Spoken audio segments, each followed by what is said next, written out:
Welcome to the Purpose Focused Advisor, a podcast for financial planners, advisors, and RIAs looking to get the most out of yourself and your business. Join Rob Brown as he walks you through a journey that will allow you to take action in your business and your life so you can be the best that you can possibly be. Now here's your host, Rob.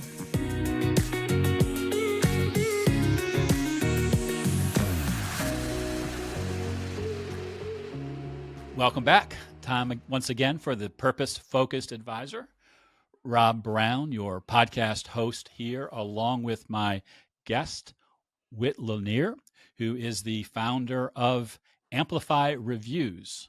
And I'm really looking forward to this conversation because I've been talking with advisors literally for decades about the ability to get reviews. And so many advisors have said, gosh, one day if we can ever get the opportunity to get reviews from our clients and use them on our website and in our marketing material, our businesses are just going to boom. They're going to flourish.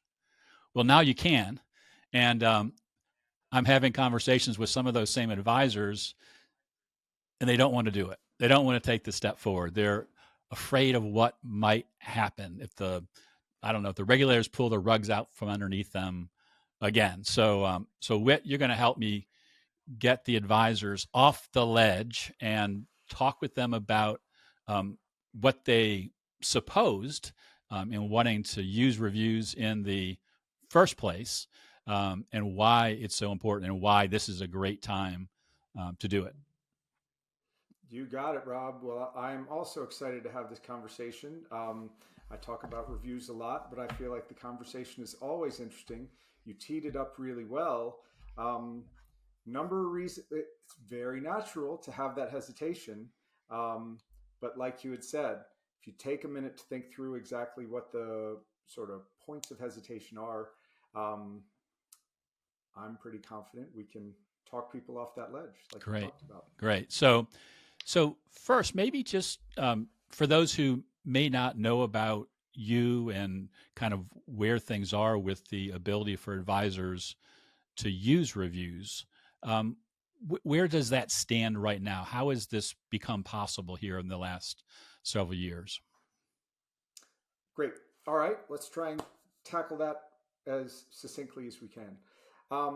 Prior to the SEC marketing rule, which went into effect in November of 2022, the rules regarding testimonials and endorsements made it extremely difficult to use either one. And this is for SEC regulated advisors, right?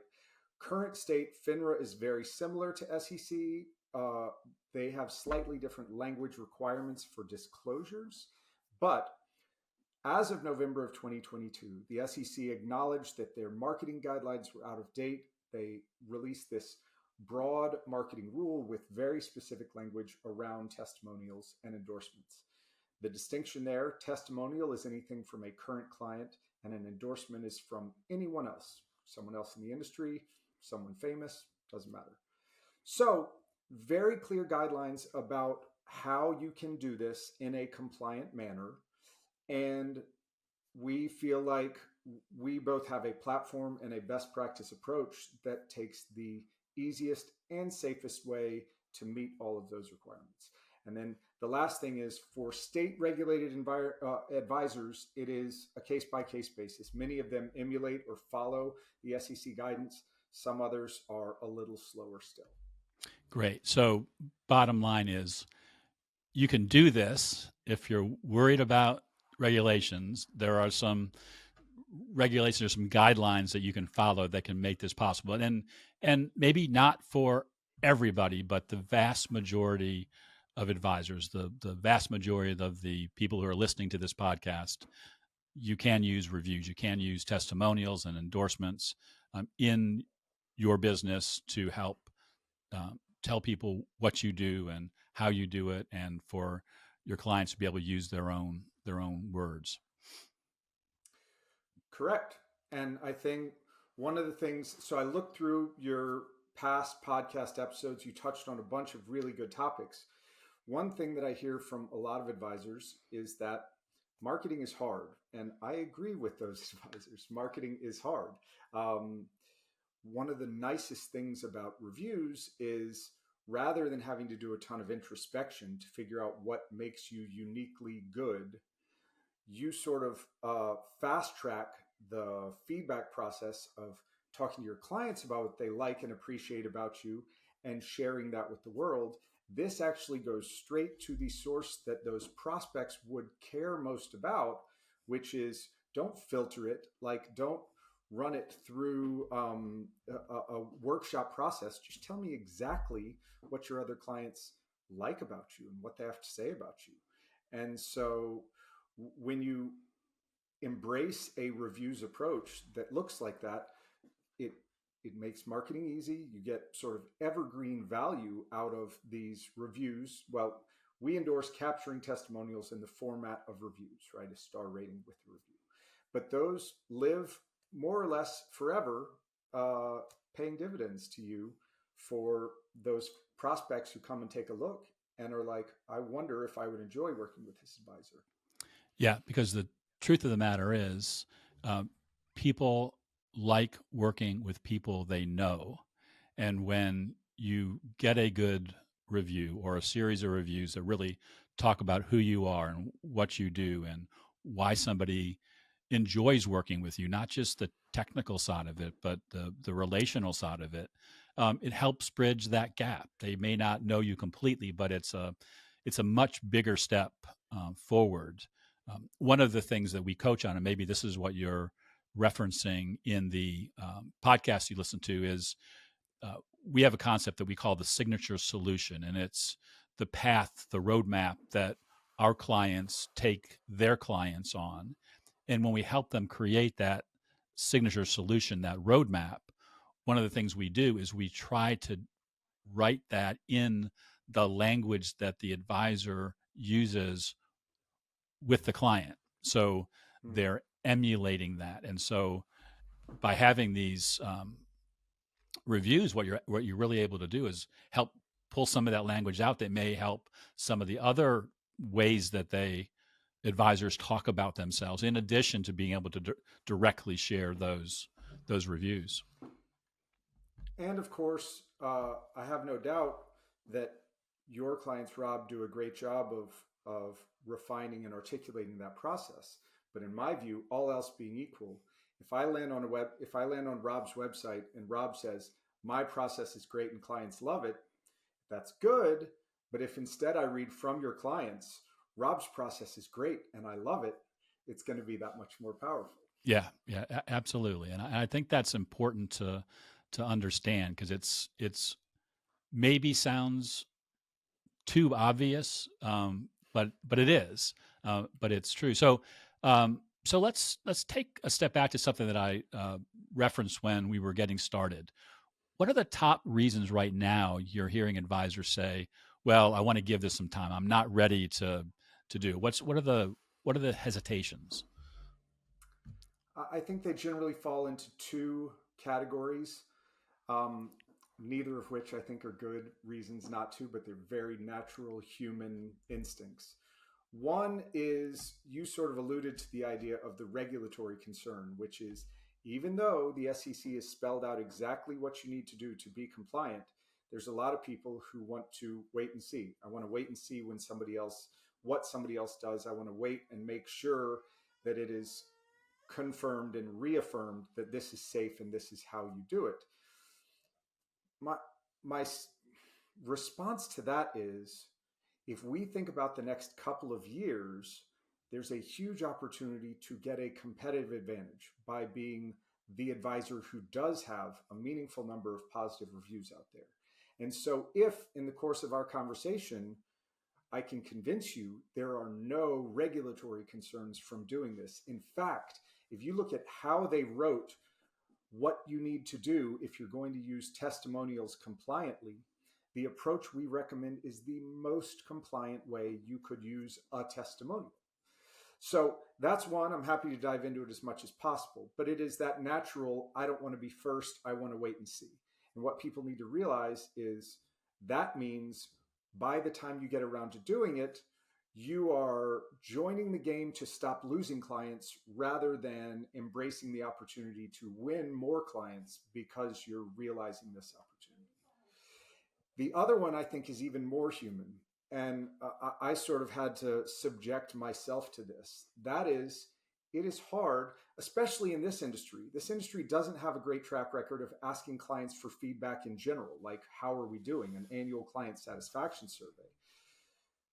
It's hard to ask people how am I doing, because number one, it may sound like it's kind of egocentric, especially in the context of reviews.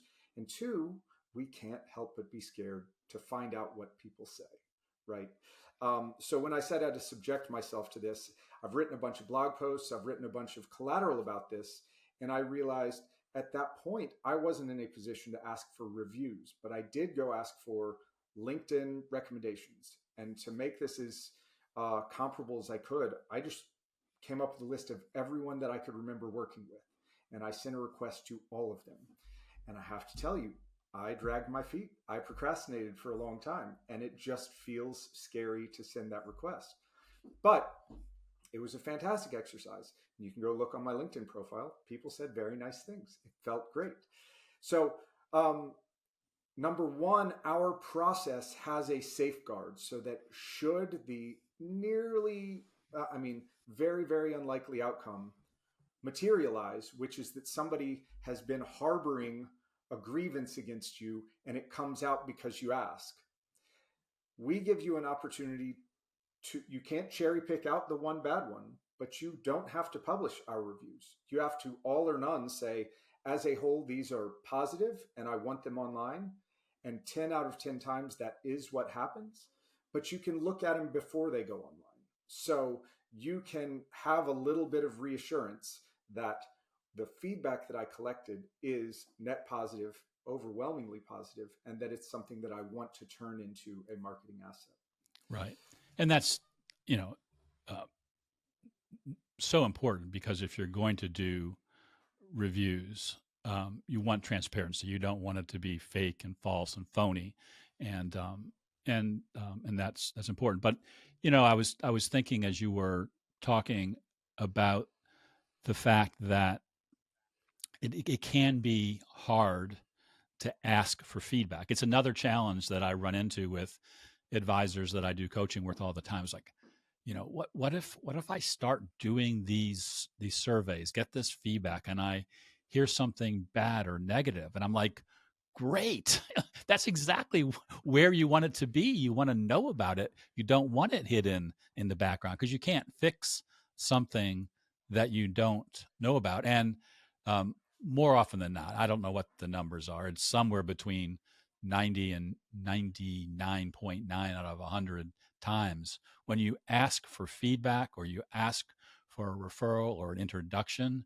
you get something positive out of it, because people like helping other people. And if you've been doing a good job taking care of your clients, they want to help you. They know that giving a positive review is a way to help you in your business, like easier than giving a referral, maybe, even though that could also be part of the same conversation. So I can see why it's a challenge, because I get that all the time. But your process really has a way of helping the advisor who uses it to get past that. And people appreciate being asked their opinion. So you strengthen your client relationship by just saying, I care what you think about how I'm doing. And then, yes, the other thing is we give a little bit of an arm's length to the process, which is rather than you asking directly, if people use our platform to send out these review requests, it's clear that it's a third party making the request. And so you get a little bit more of a vibe of professionalism of we've engaged with somebody to help capture our client feedback so that we're making the most benefit from it. And that also, I think, makes it a little bit easier than asking directly. Yeah, that's a great point. And again, it creates that that kind of proper distance that I think makes everybody more comfortable. It's like I've published a few books, And I love all of the reviews that I've gotten on my books that are on Amazon. But Amazon tells me, or tells the people who are considering buying future copies of the book, which of those reviews are verified and which ones aren't. And the verified ones are people who actually bought the book. They can verify bought the book. The others are, people that maybe I've given the book to myself or didn't go through the platform. So I think people are used to that verification process. But I'm going to play a little skeptic now. So, gosh, only 2022 was this new rule passed that allows for this. Whit, you can't possibly have any real experience then in generating reviews for business people. And where I'm going with this, I think, as you know, is Whit actually ran a company that did the same thing for hospital-employed doctors. So a completely different industry.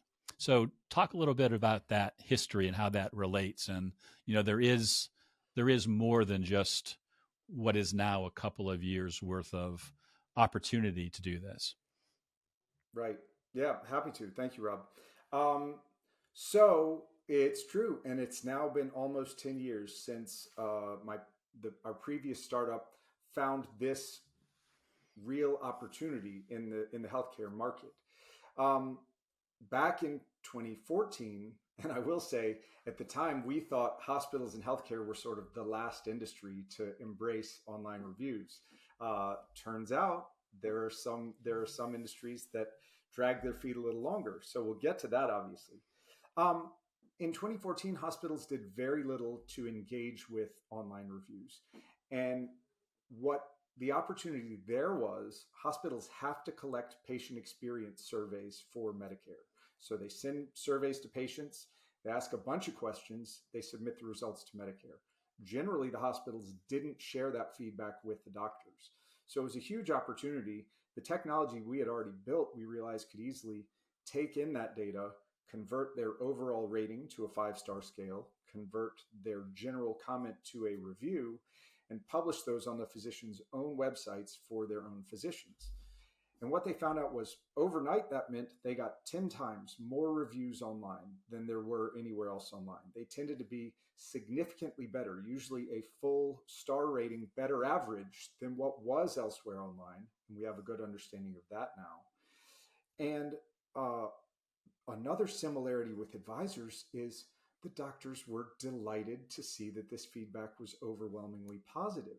In fact, one of our hospital clients, I won't name them, had a terrible policy, which was the only feedback they shared with doctors was any negative feedback they'd received from patients, because they felt like that was things doctors needed to address.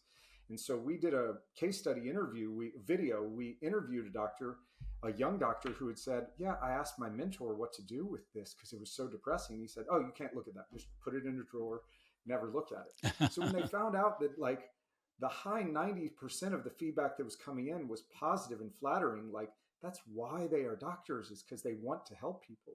It was just such a great outcome for them. And the thing that I'd mentioned is, and this I think is all, so there's a lot of parallels with advisors, a reluctance to doing this, the idea that your name is your business, is your reputation. So when you go start to ask for reviews about you, like your name is going to go with you for your whole career. There's that apprehension as well. The hesitation because of that, I think, is common. But the other thing that we saw is, and we see this across industries, when you do not proactively ask for reviews, the people who will take the time to go online and leave a review are the 1 stars and the 5 stars. So in the physician world, the people who want to tell the world, this doctor saved my life, or this doctor is the biggest jerk you'll ever meet. Those people are going to take that initiative no matter what. But everyone in the middle, which really skews heavily towards 4 and 5 star reviews, they're like, Yeah, I had a very good experience. I expected to have a good experience. I don't have something to get off my chest. But if you ask me to write a review, yeah, I'll share it. I was pleased. I was happy with the service I got. And so we see very similar behavior, I think, amongst advisors, which is this is what I also talk about. I encourage advisors to really think about this. For me to be deep, if I'm your client and I am deeply dissatisfied with how you're managing my money or what you're doing with our relationship, am I really going to wait until you ask me for my feedback, unload with my vitriol on how terrible of an advisor you are, and say, and I'd like you to continue managing my money? Like it's a situation that doesn't arise very much. Either somebody says, uh, I realized long ago this wasn't the advisor for me, and they take their business elsewhere. Or, like we said earlier, because you asked, you care what I think. And that's the impression I've gotten all along. You care about our relationship and the service you're providing. So I'm likely to reflect that and reciprocate that in the positive feedback I'm willing to give. Yeah, that's terrific, because I was putting my personal skepticism on the advisors out there, because I was an advisor, and I tend to look at new things through the lens of let's prove this out. Let's find some more time to make sure that it really works before we start using it. And that's a general comment, but I also know that there are many advisors who would tell you that they wished they had done something sooner, when they really took the time to dig in to see how it works. Because we're not saying on here that the only way that you can do a review is to use Amplify Reviews. I mean, Whit would Correct. love for Not you at to all. check it out. You can do this on your own, but to be first, to be out there, to be in front, to have those reviews stand out because you're starting to look different, and it's coming from a place where the experience that the provider has kind of been proven out other places. I think that to me, that would give me more confidence if I were still actively in practice. And as I'm listening to you, I'm thinking of a couple of handful of clients of mine who I need to have this conversation with, because they're not even having the conversation. I'm not even sure they're aware that this opportunity is out there. Yeah. And I don't know if I was clear on this. I probably saved this too late in the podcast, but we have so much confidence that advisors will get good feedback and like it, that this is how we structure the offer. You can use you can sign up for our platform and do an initial outreach to your clients to request feedback, reviews at no cost, and look at the feedback that comes in. And we have a perfect success rate that once you see, you don't have to hypothesize. Once you see what your clients have to say about you, you will want the world to see what your client has to say about you. And you will want to continue to use our platform to manage from a compliance standpoint, and from an ongoing outreach standpoint, and from an archiving standpoint, the process, which is not overwhelmingly complicated or sophisticated, but it is, and we learned this from healthcare, it is just complex enough that most people prefer having a technology partner to do it. But I'll reiterate what you said. You don't need our platform to do this. And it won't hurt my feelings. If you can go successfully get a reviews program off the ground, it will help you, and it will help the industry realize that there's no reason not to do this. Yeah. Yeah. And I would imagine that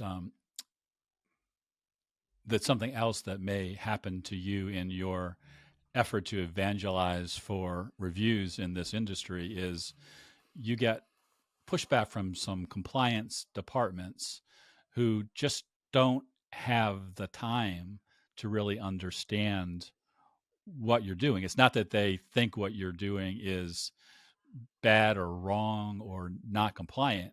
They're just really busy, and so sometimes that can keep things from moving forward. So you're right. I'll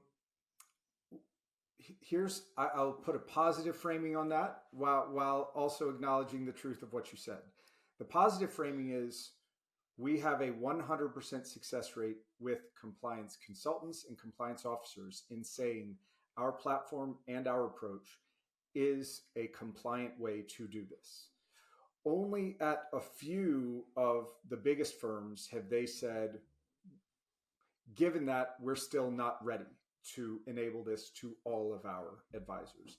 But we've had some success with some big ones. So we've gotten through the whole approval process with Osaic, which took a while, and they kicked the tires nice and hard, and they were like, yeah, this is a perfectly compliant and acceptable way to do this. So you probably know, I think what all of those bigger firms are looking for is a belief and an understanding bottom up that the advisors really want this capability, as well as what we're continuing to pursue, an education from the top down of those organizations to know that this is out there and know that this is a compliant approach. Yeah, I appreciate you going through that, and I thought that was important to bring up because it's not just reviews; it's a lot of things can hit that compliance wall in this industry, and it creates frustration. I have it with the podcast. I have some great advisors I would love to interview, but they're not allowed to be on podcasts. Even though we don't talk about anything that could get them in trouble, other than maybe with their spouse because they admit to. And that, I mean, that sound like something that's really, really egregious, but some they eat too much candy at work or something. Sure. So I see that all the time, and I wanted to have you on this podcast because I just really enjoyed the prior conversation that we had, which is very similar to this one. And after thinking about it for about 45 seconds, I said, we need to get the word out there because if, one of my books is Delivering the Ultimate Client Experience. And I just see that giving and getting and using reviews as a way to amplify that client experience to both help your clients have more confidence in you because they see other people working with you who are giving you these positive reviews. And then they want to share your story with other people, and you're giving them a mechanism and a way to do that is more comfortable. So it just feeds right into so much of the work that I do with advisors and helping them understand their unique value, get their story out there and tell it, and telling it from the standpoint of, or not even telling it yourself, getting your client to tell it for you is just an awesome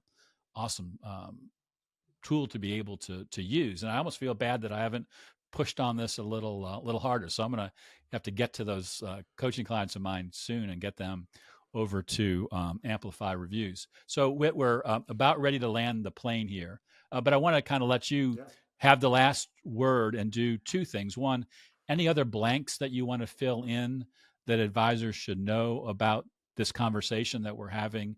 And then lastly, what's the best way for them to learn about you and about Amplify Reviews? Thank you.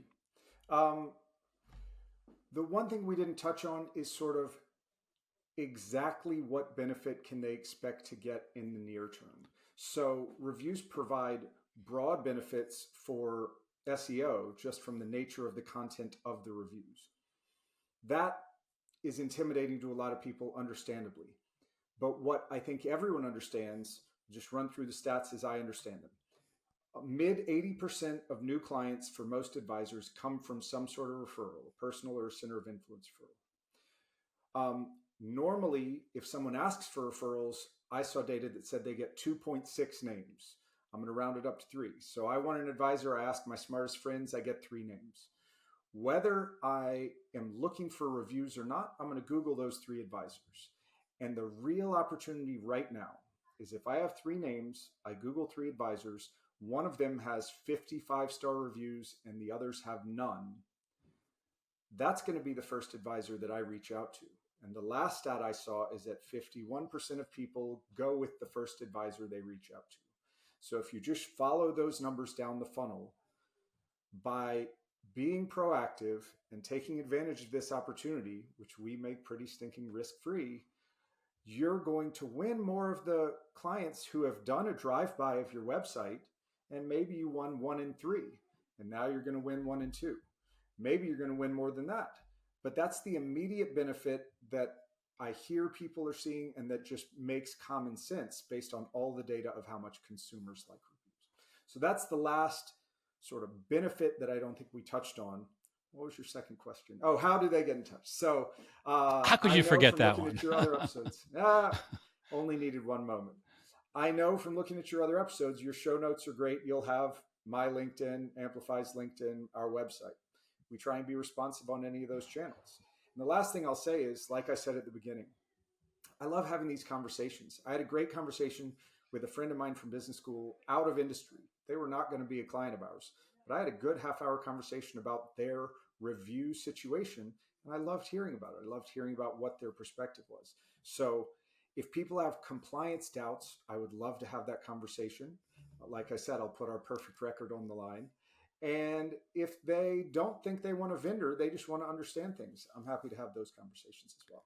Yeah, that's awesome. I really appreciate you saying that, because I'm sure we will not have convinced everybody who listens to this episode to go through, to take the next step, even though I would think that all or most should. So you're giving them even more opportunity to vet the process, understand what needs to be done. Because I think it really is a terrific, you have a terrific service, but this is, but even more than that, this is one of those potential kind of inflection points in marketing for financial advisors, which can have a major impact. And those advisors that I mentioned at the beginning that said, I can't wait until I can do that, you were right. Now take advantage of it. But let's close down there. Whit, thank you again so much for being on the podcast. To our audience, thank you for listening in. We'll see you next week. And as always, I'm rooting for your success. Take care. Thanks for joining us for this episode of The Purpose Focused Advisor. If you want to learn more, head over to our website, truestfancoaching.com. There you'll learn all about becoming a purpose-focused advisor. You'll also find today's show notes and links to the other gifts and resources we talked about during the episode. Again, thanks for listening, and remember, we're rooting for your success.